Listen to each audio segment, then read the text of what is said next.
Welcome to Explified.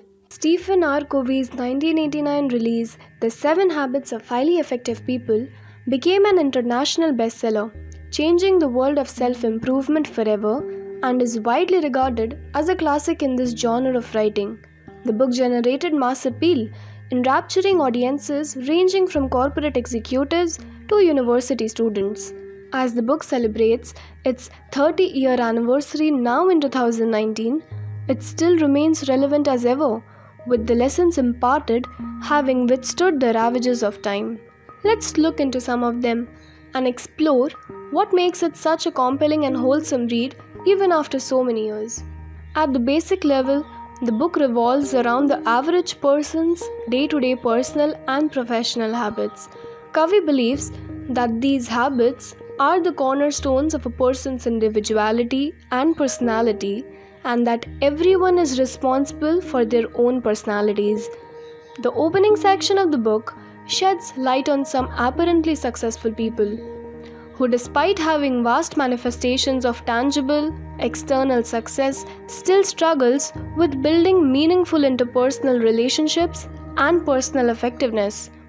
According to him, the way we see the world entirely depends on our perceptions, and in order to see the world better, we need to have better perceptions.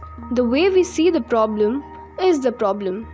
Covey writes, everyone has certain habits, both good and bad. Habits are subjective. The same habit might have very different consequences for different people. While some of these habits are easily perceptible, some are so deep-rooted in our very being that they have been internalized as a non-negotiable, unchangeable way of life. More than trying to judge the sanctity of a particular habit, this is what humans shouldn't allow to happen. The only constant is change. And in a world as dynamic as ours, the ability to mold yourself and your habits accordingly with the flow is a vastly uncredited superpower. Most people try to emulate successful people.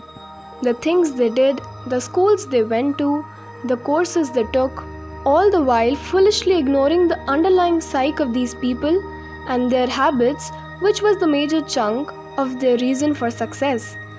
True to the title of the book, this is where the 7 habits of highly effective people come in. Number 1. Be proactive. It is much easier to believe the myth propagated by the film industry that if you want something bad enough, the entire universe conspires to bring it to you, than to accept that you and only you are responsible for your own success. This is thus a very hard habit to maintain. Being proactive doesn't necessarily mean overhyping things beyond your control.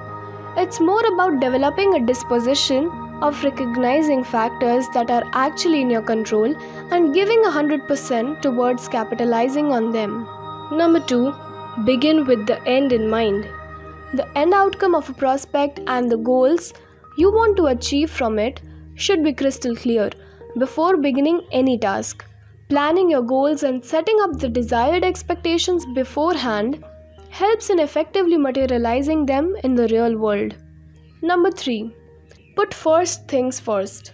Habit 3 focuses on prioritization. According to Covey, the process of prioritization doesn't always have to entail learning how to manage time, but it is more about learning how to manage yourself. Number 4. Think win-win. Life doesn't always need to be a zero-sum game. Good can come out of every outcome and every venture, and it is essential to formulate a strategy which leads to such results. It is definitely not easy to create a benefit for all strategy for all times, but perceiving outcomes as being ideal for the long run can go a long way. Number 5. Seek first to understand, then to be understood. The intent of healthy conversations shouldn't be to reply, but to listen.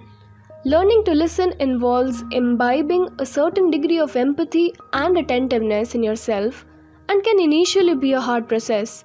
Covey says that the value of listening lies in the fact that doing so lets you gather real data instead of perceived data. When you listen without an intent to manipulate the words of the speaker, A lasting impression of what they want to convey is created, and the entire exchange turns more productive. Number 6. Synergize. The whole is always greater than the sum of its parts.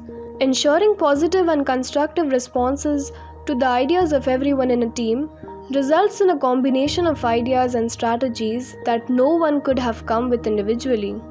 The essence of synergy lies in diversity, and how seemingly different viewpoints regarding the same thing can result in a coherent strategy. Number 7. Sharpen the saw. The final habit concentrates on self-development and taking the time to permanently inculcate the rest of the habits in your subconscious.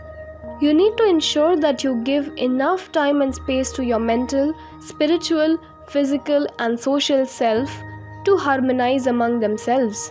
There are different ways to focus on each of these spheres. For the physical self, exercising and nutrition. For the mental self, reading and expanding your knowledge. For the social self, some social work and building empathy. And finally, for the spiritual self, indulging in meditation. The real beauty of Kavi's account is how he stresses on the fact that managing to take up even one of these habits cohesively improves our ability to imbibe the rest as well. This is why, even after so many books on the same genre has been written since 1989, the 7 Habits of Highly Effective People still remains something everyone can keep coming back to.